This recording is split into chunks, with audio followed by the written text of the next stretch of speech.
बहुत समय पहले की बात है। गौतम बुद्ध अपने शिष्यों के साथ एक गांव के पास एक वृक्ष के नीचे विश्राम कर रहे थे। उन्हीं शिष्यों में एक युवक था, अंकुर, जो बुद्ध का सबसे जिज्ञासु और तेज शिष्य माना जाता था। लेकिन उसकी एक आदत थी, वह हर चीज को बहुत ज्यादा सोचता था। वह सोने से पहले सोचता था, क्या मैंने आज कोई गलती की? खाते समय सोचता, क्या यह भोजन मेरे लिए सही है? सांस लेते हुए भी सोचता, क्या मेरी सांसें भी ठीक जा रही हैं? वह हर समय अपने विचारों में उलझा रहता था। कभी बीते हुए समय की चिंता, तो कभी आने वाले कल की। उसका चेहरा थका हुआ रहता, नींद पूरी नहीं होती और धीरे धीरे उसका ध्यान भी भटकने लगा। जब विचार बन गए बोझ, एक दिन वह बुद्ध के पास गया और बोला, गुरुदेव, मेरा मन बहुत अशांत रहता है। हर समय सोचता रहता हूँ, सही क्या है, गलत क्या है। मेरे विचार रुकते ही नहीं, मैं थक चुका हूं। बुद्ध मुस्कुराए। उन्होंने कहा, कल प्रातः नदी किनारे आना, तुम्हारे प्रश्न का उत्तर वहीं मिलेगा। बुद्ध की शिक्षाप्रद परीक्षा। अगले दिन अंकुर नदी किनारे पहुंचा। बुद्ध पहले से वहां थे। उन्होंने अंकुर को एक पत्थर दिया और कहा, इस पत्थर को हाथ में पकड़ो और पानी में चलो। जब तक मैं न कहूं, तब तक इसे छोड़ना मत। अंकुर पत्थर को हाथ में पकड़कर पानी में उतर गया।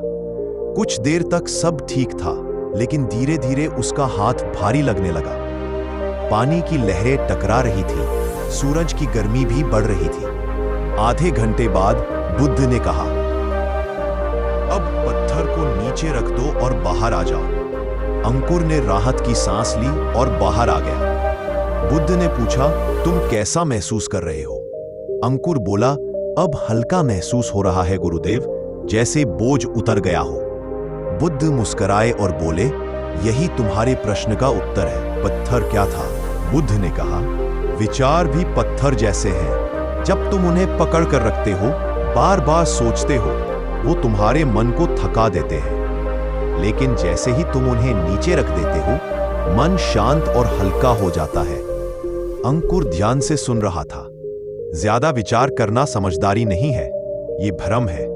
समय पर सोचना अच्छा है, लेकिन हर बात को सोचते रहना आत्मा पर बोझ है। विचार बहते पानी की तरह है, उन्हें बहने दो। अगर उन्हें रोकोगे या पकड़ोगे, वो तुम्हें डुबा देंगे। बदलाव की शुरुआत। उस दिन के बाद अंकुर ने एक नियम बना लिया, हर दिन ध्यान करूंगा, लेकिन अनावश्यक विचारों को खुद पर हावी नहीं होने दूंगा। धीरे धीरे उसका चेहरा बदलने लगा। पहले की चिंता, थकान और घबराहट अब आत्मविश्वास और शांति में बदल गई। अब वह जवाब सोचकर नहीं देता, अनुभव से देता। बुद्ध का अंतिम संदेश ओवरथिंकिंग पर। जो बीत गया है, उस पर सोचकर दुख मत लो। जो आने वाला है, इस पर सोचकर डर मत पालो। जो अभी है, वही सत्य है, उसी में जियो। सीख, ज्यादा सोचने से समाधान नहीं मिलता, बल्कि उलझन बढ़ती है। हर सोच जरूरी नहीं होती, कुछ सोचे छोड़ देना भी जरूरी है। जो वर्तमान में जीता है, वही शांत रहता है। वीडियो अच्छी लगी है तो चैनल को सब्सक्राइब कर देना।